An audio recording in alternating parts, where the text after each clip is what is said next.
Jerry, do you think we should do one of those things where we do like a little bit before the intro music to kind of give people a teaser about the show that we're doing? Yeah, I guess. I don't know. What would the bit be like? Like a play? I don't know. Like maybe Like this a radio play? I don't. This will probably be the This bit. is the bit. I don't know. Yeah. It's like remember 1991, Boyz II Men. A is for Alcoholic is a program about recovery. My name is John, and I'm an alcoholic. And my name is Jerry, and I'm an alcoholic. Join us as we go through the alphabet of alcoholism, one letter at a time.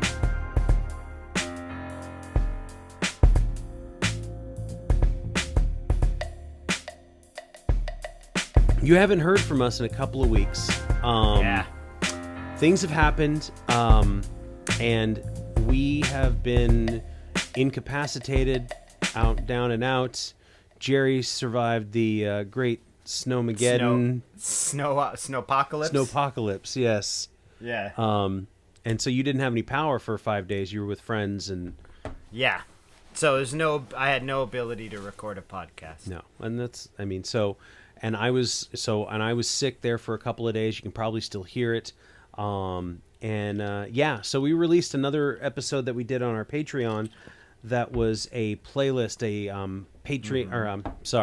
Spotify playlist that Jerry made of songs, and we kind of went through the alcoholic mind or the progression of drinking and partying all the way to recovery and The playlist arc. yes.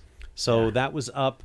I think that they took it down off of iTunes because I think we played a couple of the songs and maybe that was like a copyright claim or something. Could be. So I'm gonna go ahead and I will make another edit of it. I will edit it out so that it'll be up there for you guys to listen to. I think it's on Spotify. We are on Spotify if you haven't heard already. Hell so yeah, that's we pretty are. cool. Yeah. I'm very excited. I got that all set up the other day. So we're back. We will be here, every single Friday, once a week. We may throw in an extra episode to kind of keep in sync with our schedule of the letters and the yearly production schedule. But, either way, you'll hear from us. I'm doing a couple of interviews. I got a couple interviews coming up, which is pretty cool. A friend of mine in Hawaii he and I have a very unique relationship in that I moved into his house and went to, he helped me to get sober in some ways that are kind of unique to us, and we share a lot of similarities. And I don't know. Well, he moved into the same house that I live in now. I was actually sleeping in his bed when he left. Oh, okay. Like he moved out and I moved in. Oh, all right. I thought it was somebody we knew shared, and I was like, who the fuck do I know that lives in Hawaii that helped you get sober? But no, this is another person. This is another not dude. a person starring in my movie. No. So he's Jerry starring in Wagner show. So yeah. And then I have another one set up with a woman who is a radio DJ down in San Francisco. And so there's lots of stuff that we're working on. So we're getting legitimate here, right? One last thing. The presenting sponsor is Green Camel Press. If you don't know already, go check it out. We do cartoons. We're working on some different labels. We're doing all kinds of cool art projects. I got a stop motion thing in the works, but we also sell t-shirts. So go to greencamelpress.com and please go buy a t-shirt. They're candy apple green with our logo and website on the back. Super soft, nice and clean, ready to go. Right. So, getting back to Boyz II Men. 1991, I got the year right. Did you? Yeah, got the year right. It's so hard to say goodbye to yesterday was the song. Mm-hmm. It was about a relationship that had, or is it basically I don't know, man. You're longing, it's hard to say, you have to say goodbye for some reason, but it's hard to say goodbye to something in the past. I think it's a song about breaking up with a person, but they played at funerals a lot. So it's also, I don't know if it's a song about saying goodbye to a dead person or saying goodbye to someone you loved. It's just like, yo, I'm done with your ass. Right. I don't know. I mean, I always hear it no, I don't always hear a funeral. It's not like they played at my grandmother's funeral or anything. That's not funny. I don't mean to laugh. No, at your grandmother's that funeral, was my little crack right there. No, was- they played a few of my favorite things, which I can't hear to this day without getting a few tears out. That's a hard one. But yeah, it's so hard to say goodbye to yesterday. We are Generation X, Yes. so it is part of part of us being grown and raised and everything. I mean, we may not have been fans of the song when it came out, and then we enjoyed it for its irony in our 20s and 30s because it was definitely not part of the social group that John and I hung out in. No. So that's what I stands for in this where we're at in the alphabet. It's so hard to say goodbye to yesterday. In the context of alcoholism, it's just about you when you finally have to say yes. It only took us a few minutes into the pod to get to the point. That's all right.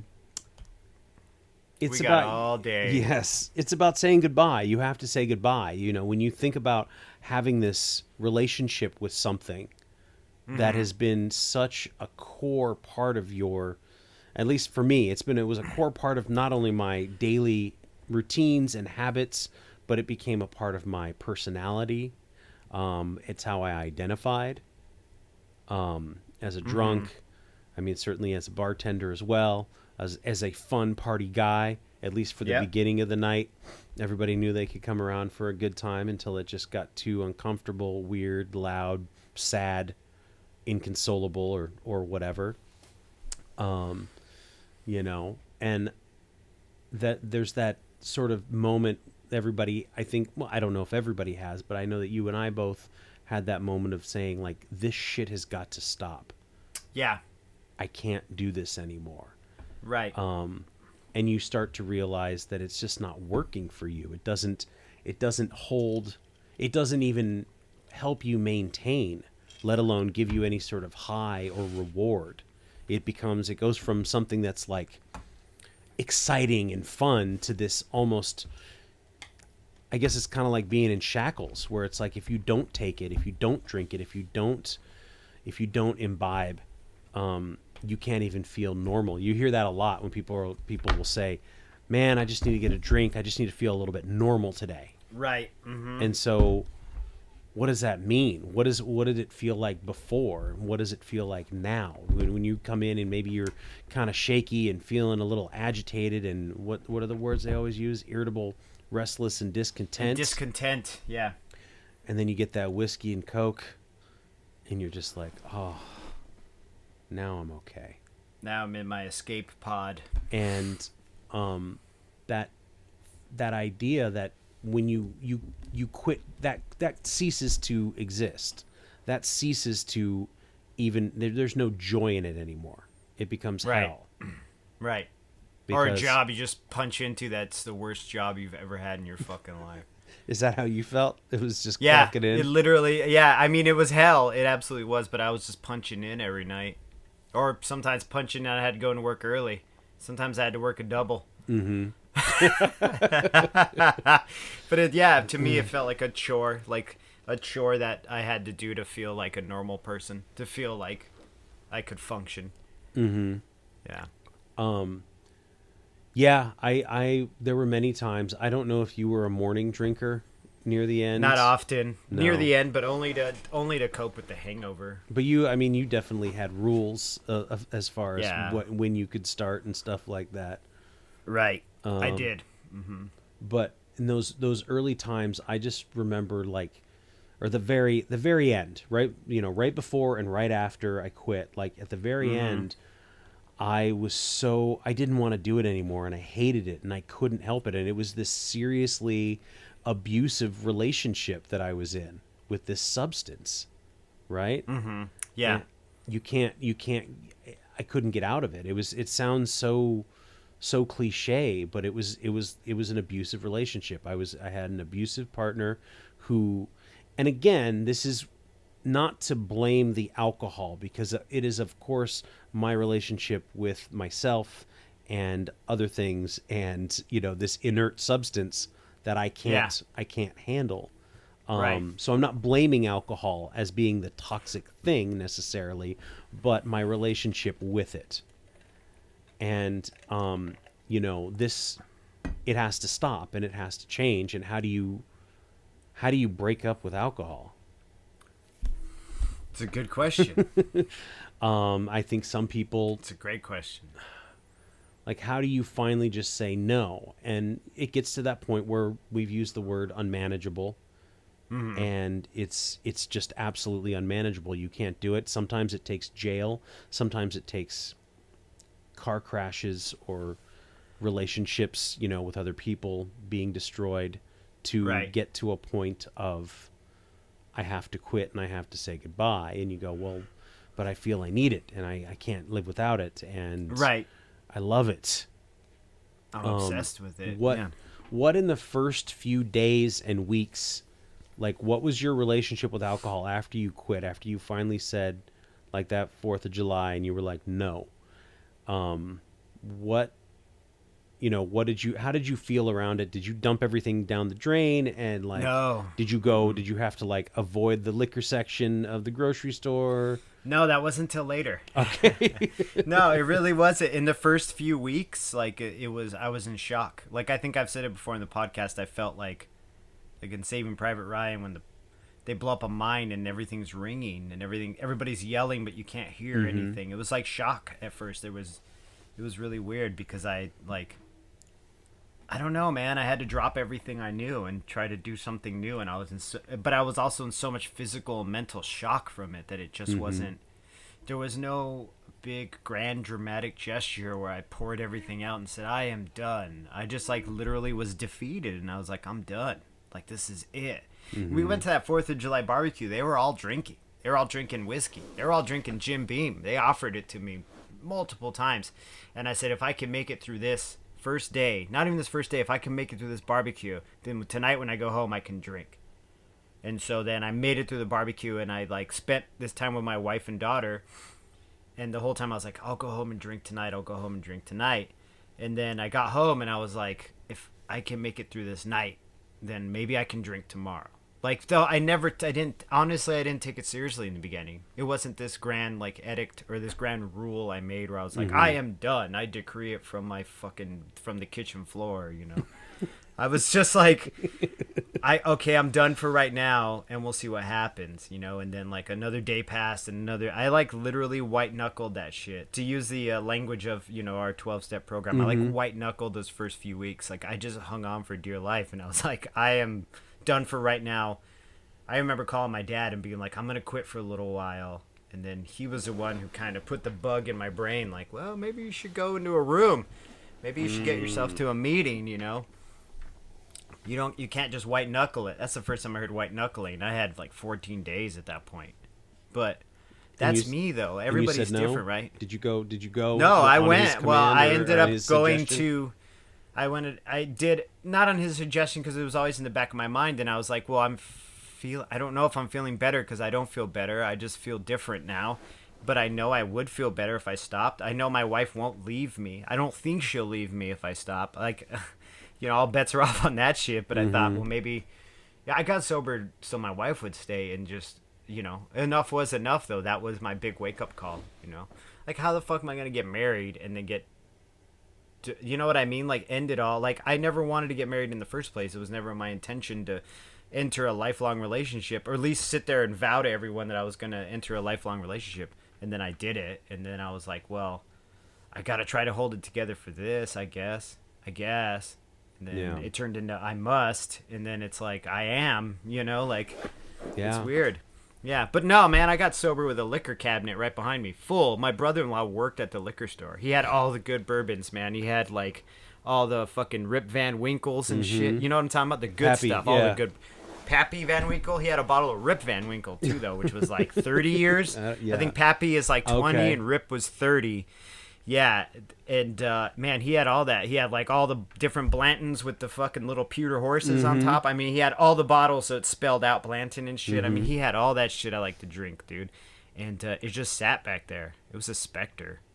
It was a ghost. I don't know. It's in that letter, dude. I don't know. That whole... So speaking of letters, and one of the things that we wanted to do today is... It was suggested to me a long time ago, and I didn't even think about it until just recently, but was to write a goodbye letter, right? Write like if you were in a relationship with somebody, with a partner, and how do you break up with them? How do you say goodbye? What are the things that you remember? What are the things that you would say? What is the last thing you would write to them? What is the last thing that you would say to them before, and to tell them how you felt about them? And I think that that's important. Excuse me, is to talk. I mean, we talk about it a lot, talking about your feelings and how alcohol made you feel, how it makes you feel now, even though you and I haven't been drunk in a very long time. That relationship is still there in some capacity, right? I mean, right. Oh yeah, it's absolutely still there. It's still in my head. It's still kind of like I mean, Jesus, we get up here and we talk about it. Could you imagine if you had like a fucking week, dude. podcast about your ex-girlfriend every week? People would call you fucking crazy. Yeah, I'd probably be in jail at this point. But, the whole idea of this is to try to understand ourselves. I think that's why I do it, is to kind of come to some sort of epiphany to why I do the things I do. And so we each wrote a letter to alcohol, and I wanted to say one more thing, a couple more things, epiphanies I had this week before we read our letters. But there was two things. I was listening to a gentleman talk about, he was talking about alcoholism and getting sober, and he said, I didn't care if it was hard or not. I just never thought it was possible. And that was and he's like, once I found out it was possible, everything else changed for me. And that was really profound to me, because that's how I felt. Fucking, it's not possible. I'm going to die this way. This is just how I live. This is who I am. For whatever reason, it's how I'm built, and I've known pain all my life and suffering all my life, and I'm just going to die this way. Yeah. And the sooner the better. Yeah, no, so funny. It's funny because it's true. Mm-hmm, yeah. No, and I don't think I was actively looking to kill myself. Like, I wasn't wanting to find a gun or eat a bottle of pills to kind of do anything. But that idea of it becoming possible was really amazing. That just like, oh shit, that's right. That's what it was. And a lot of this is like trying to resolve things in the past. And something else came to light to me this last week was my father was very, very, very sick in a lot of ways, but he was on a particular medication for almost his whole life. And I always knew that it ate away at his bones and like his joints. He had all kinds of joint surgeries. It never occurred to me that he could be taking this medication that he thought was good for him to help him breathe, that was killing his body in another way, but also that it was like fucking up his brain. Yeah. And so all this time I've been, and I'm still working on those resentments toward my father, but all this time it never occurred to me that he was sick in the head. I mean, I always knew he was, because he was just kind of, I was always like, well, he's a fucking asshole, and he could have changed if he wanted to. Yeah. And so part of trying to release those resentments and to resolve those issues is to understand. And the other thing is, I hear, people say like, you can change the narrative. And I don't know how you feel about that phrase, but I never really I always thought it was kind of like, come on, man, it is what it is. Don't sit here and try to call I'm not it something familiar else. With the phrase, but basically just saying like, you can change the narrative of your life, right? You can change the way that you talk about yourself, and you can change the way that, things, you perceive things and how you're perceived and all this stuff. And it sounded a little too just kind of corny and hokey. And yeah. You know what I mean? I just didn't buy into it. And then I realized, like, it's not so much that you change the narrative, or at least for me, it's that I got a new piece of information from a different perspective that I had no fucking idea about. Right. And so you're like, oh, well, what if there was like, you read the book and then there's like the appendage. The appendix. The appendix? Yeah, the appendage is a different. Don't want to talk about the appendage. That's the book's dick. Yes. It's the appendage, yeah. But yeah, so it was like, oh, the appendix, there's all this other information about the story itself. And I was like, oh, shit. So there's this whole other part of it that I had no idea about. And I'm not saying that I'm done with resenting my father, but it was kind of just this little door that was like, oh, okay. All right. So maybe it wasn't all his fault. Maybe there were bigger things in play and things that he couldn't control. Right. So maybe I don't have to hate him for the rest of my life. Oh my God, dude, you're growing. Look at you. You're I know. growing. Or as the So, excuse me, that was Gen Y. The Gen Y kids say you're glowed up. Dude. You glowed up. You're glowed up. So that was my big epiphany, and beside the fact that I had my 42nd birthday, and that was cool too. But right, happy birthday, man! Thank you. 42 years old, man. Yeah. Who would have thought? you're all grown up. I didn't. Who would have thought you'd make it to 42 Shh. on 2 legs? Come on, man. At 19, did you ever think you'd make it to 42 or 44? Fuck no! I used to be like, I'm not gonna make it to 30, man. And that was fucking Soul's cool. dead when you're 30, and then I hit 30, and I'm like, fuck! I hope I make it to 60. The fear set in. Yeah, the fear set in exactly. So, with all that, thank you for letting me get that out, Jerry. Yeah, So we wanted to write some letters, and I sat down. I don't know what your process was, but I sat down and wrote mine. It took me a few different tries and a few different iterations to get it all there. Yeah. But I wrote mine straight through, and then right when I got near the end, the power went out. So then I had to deal with that shit. yeah. Yeah. Do you want to go first? No, you can go first You want me if to you read? want to. Okay. Yeah, sure. So we haven't read these to each other. Or anything We're gonna like that. surprise each other with our hard feelings. So We're gonna. excuse me. I'll do my best for not coughing to the mic. Then Yeah, pardon don't my do that. sickness, but so here we go. Dear alcohol. In the beginning, there seemed to be so much promise with you and I. I was lost and hurt and young. I had already endured so much trauma and at such a young age. Pain, anxiety, and fear were daily, raised with mistrust and abuse, and taught to always be on guard was just a way of life. I remember the first time you shared yourself with me, spilled your secrets, and poured your promises in my glass. We ditched class together and went to a friend's house. We sang to the Beatles. Take these broken wings and learn to fly all your life. You were only waiting for this moment to arise. Your first taste was foreign and jarring, but your feeling was sweet and warming. You made my mind calm and my body warm in a way nothing else ever did. I knew it was meant to be from that day on. Those promises and feelings stayed true for a while, but little by little things started falling apart. Some mornings you would leave me feeling battered and bruised, always coming back later to say, I'm sorry, baby. I didn't mean it. Take me back. I promise it'll be different this time. The cliche went on and on. I kept thinking things would change. You kept on being you, doing the same damn thing every single time. Things got worse. You hurt me more and more. You took my money. You yelled at my friends. You hurt people I cared deeply about. You led me in situations where I was nearly arrested, somewhere I certainly should have been killed.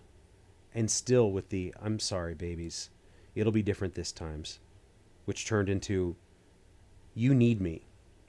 You won't leave me. You are nothing without me. You disgust me and yourself.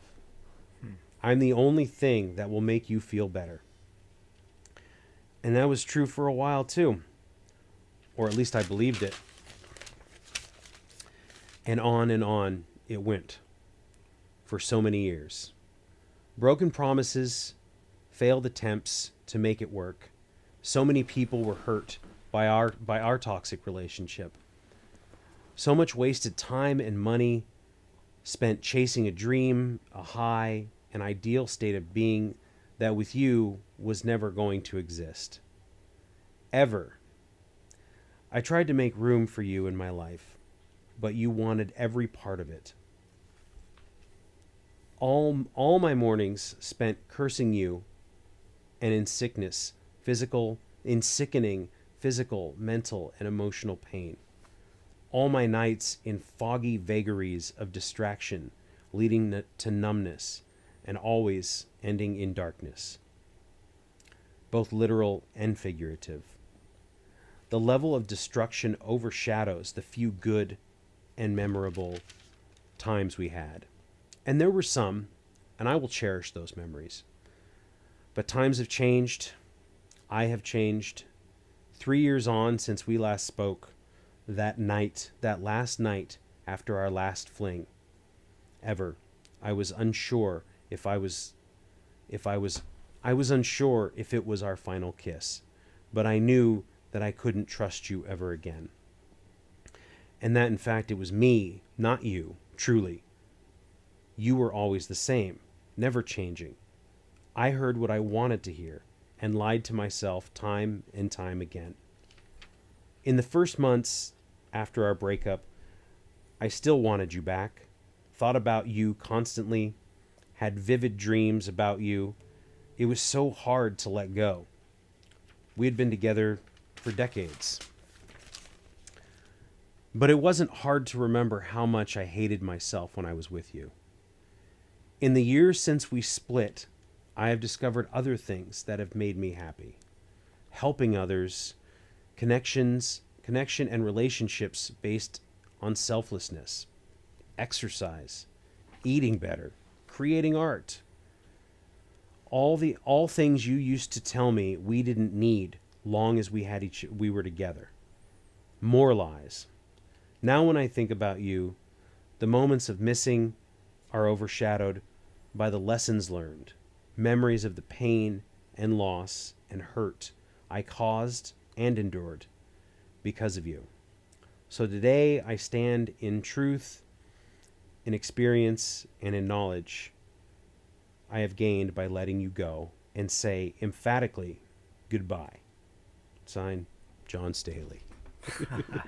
That's great, man. That's fucking cathartic, dude. You're touching me, man. Stop touching me. That's really good. Yeah, thank you. I think this podcast will be interesting. This one when it goes out, because people will be like, "Are they reading letters to each other?" Yeah. But I think it's good though. It's really cathartic. That's a good push, man. That's rad. I just kept thinking about like, what do you say, and what does it mean, and so. Right, and I feel like as far as the listeners concerned too, this is like a helpful exercise. You know what I mean? Like, yeah. Mm-hmm. Mm-hmm. I mean, we got past the points of, I mean, we're old enough to remember writing a letter to a girl when you broke up with her. Mm-hmm. Do you know what I mean? Like, I think it may be different now for younger people, but I don't know what young people do. I just shake my fist at them in the front yard. I guess you could ghost alcohol, but I don't know if that's right. Exactly. It's just for me it was just deeper. It goes deeper than I just couldn't stop, and right. It was. I really loved it too. Like no, I know, and so did I, man. But that's my letter to alcohol, saying goodbye. Your turn, Jerry. It's good. Oh, I gotta go now. Shit. No, I'm good. I'm gonna go now. Okay, I gotta go. The dog is on fire. Oh, yes. All right. Well, I wrote a letter as well, and I will read it now. Let me get some air. All right. Dear Alcohol, I am writing this letter to you because I do a podcast with John about our experiences coping with breaking up with you and trying to live life without relying on your stank ass. The other reason I'm writing this letter is because John is really into making this podcast seem professional, and we should probably plan them out beforehand. And also, John loves homework. This is just one of the many passive-aggressive portions of this letter. You are like most relationships I had in the past. We started volatile like a grease fire in the kitchen, and quickly spread, fierce and out of control.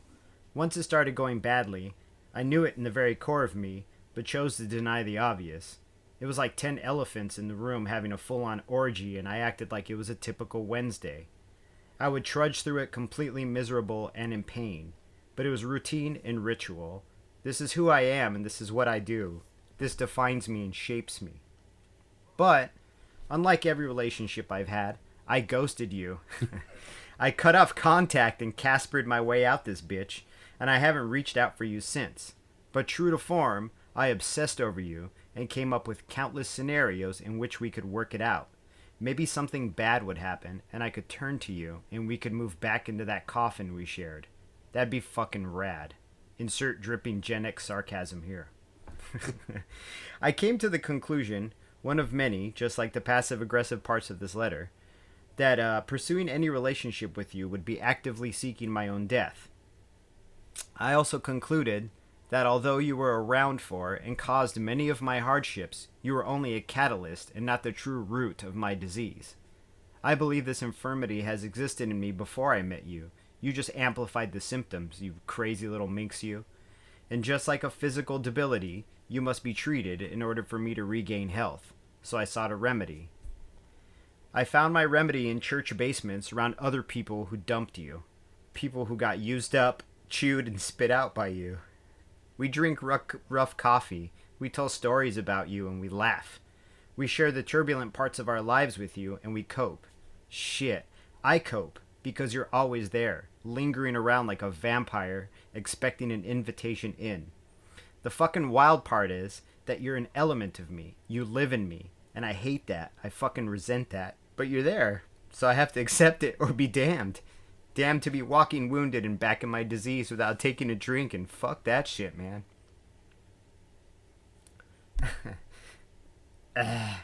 All that being said, or written as it were, everything is so much better without you. Fuck, dude, come on. I'm not gonna do this on the goddamn podcast. None of my problems went away, and some shit even got harder for a while. But hear me out, though. They finally became manageable. The unsolvable became easily solved. Man, I'm supposed to be the funny one here, goddammit. What was insurmountable became surmounted effortlessly. And is surmounted even a word?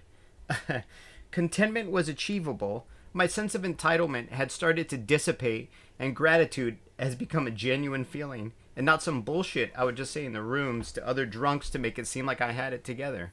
Fuck, I still don't have it together. But I believe I can achieve it, and that's a total fucking trip. And in all honesty, I'm glad I rode with you, and I'm glad I got fucked up by you. Because if I didn't, I would have never realized that life is a good thing, and that it doesn't have to be a shit show. So in a way, thanks for that.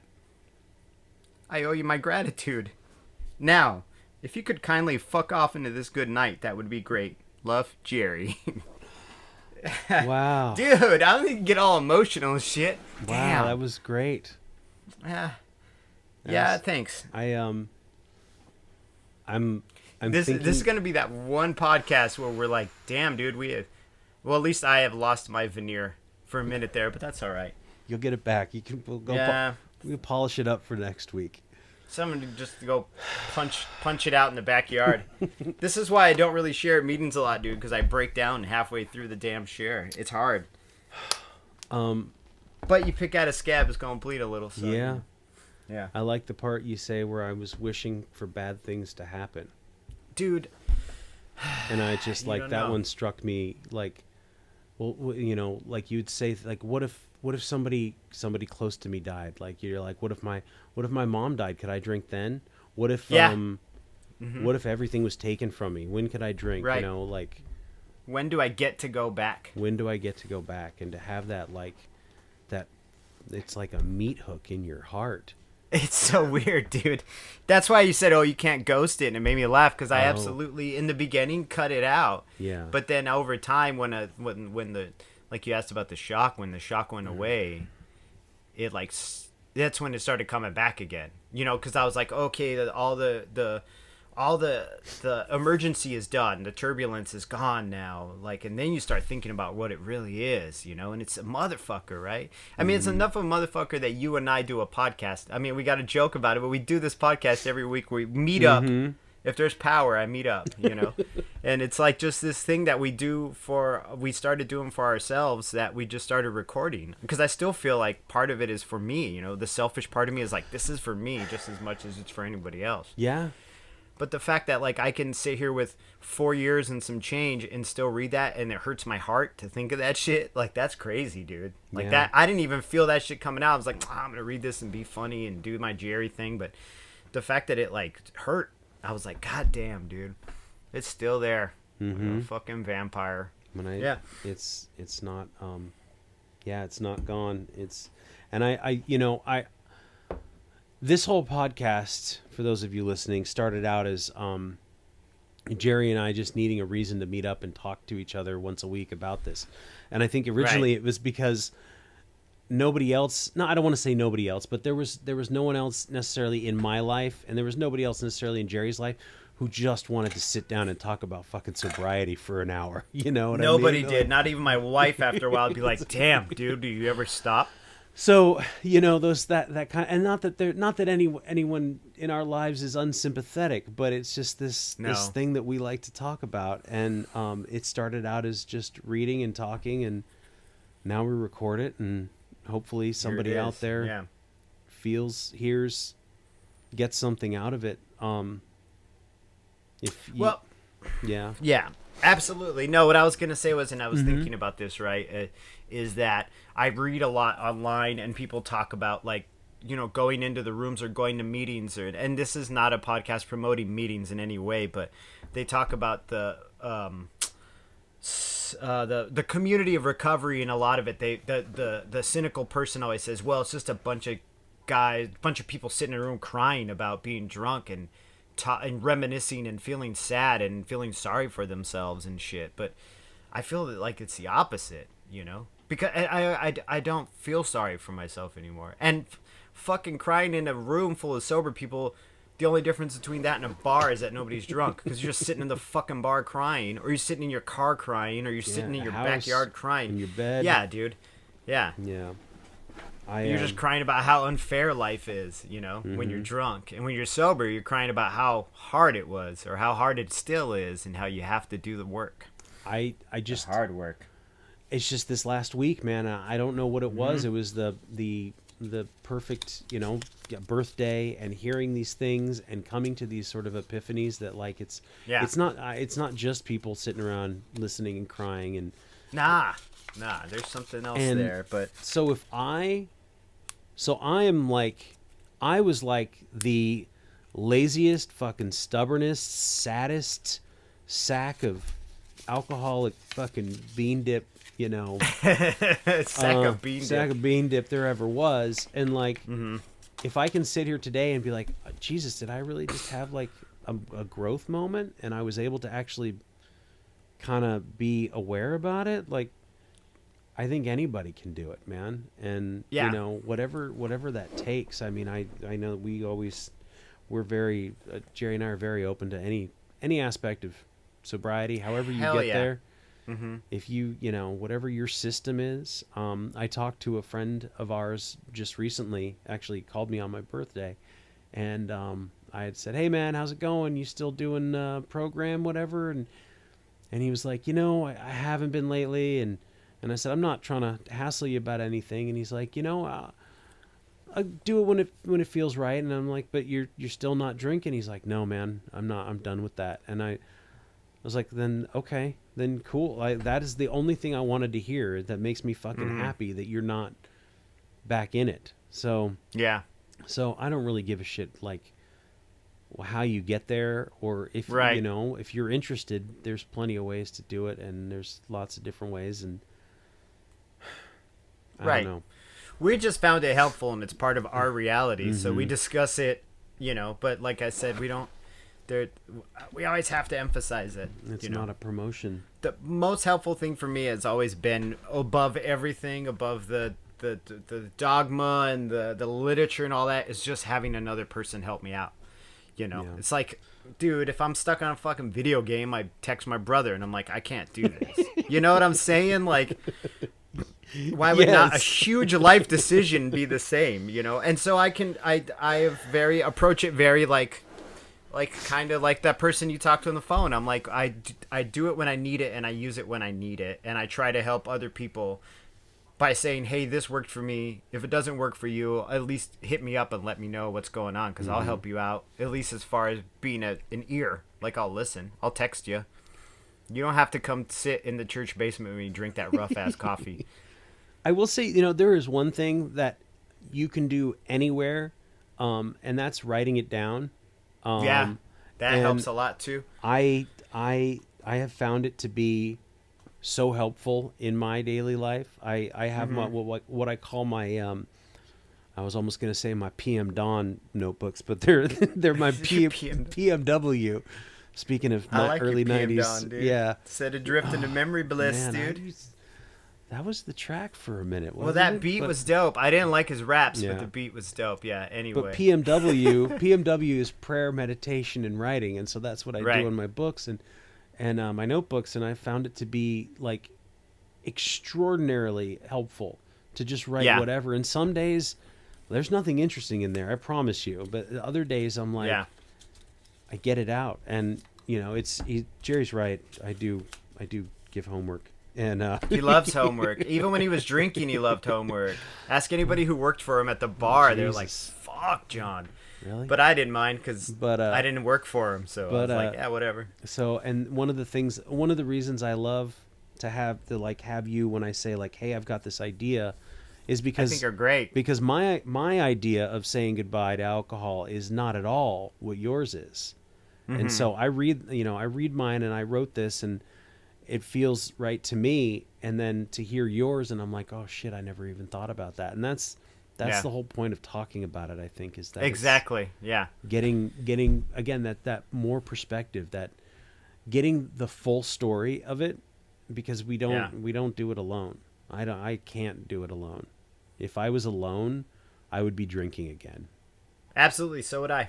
I would too. I 100% if And I can't sit here and say, oh, the 12-step program is what got me sober. It helped me get sober. Mm-hmm. We did it together. And I honestly can, I don't want to get all higher power on you, but just surrendering to the unknowing helped me out a lot too, because it took all that pressure off my back. Yeah. But it was the people in those rooms that helped me get sober. I felt like more than anything, and that may be a big no-no with other people to say, who are in the program, but for me, it was like in the beginning, it was those people around me. And I made some good friends, but I didn't forge really hard relationships. I was not close. I fucking sat in the back. But to know that guy who worked for UPS, and that dude who's homeless as fuck, and that dude over there is accountant, we all have the same bug. You know what I'm saying? And so that meant so much to me, because I knew that, that I wasn't alone. That I could walk up to any of those three dudes and be like, hey, I'm having trouble. Can I talk to you? And they'd be like, here's my phone number. Let's go outside, smoke a cigarette, whatever,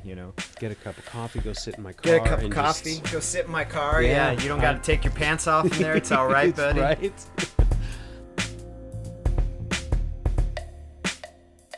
Thanks again for listening. Our music, as always, is by Neglect. You can find more of his stuff at neglect.bandcamp.com. And you can find us on all social media platforms that matter: Instagram, Facebook, and Twitter. And you can reach us at aisforalcoholic@gmail.com. Talk to you later. Yeah.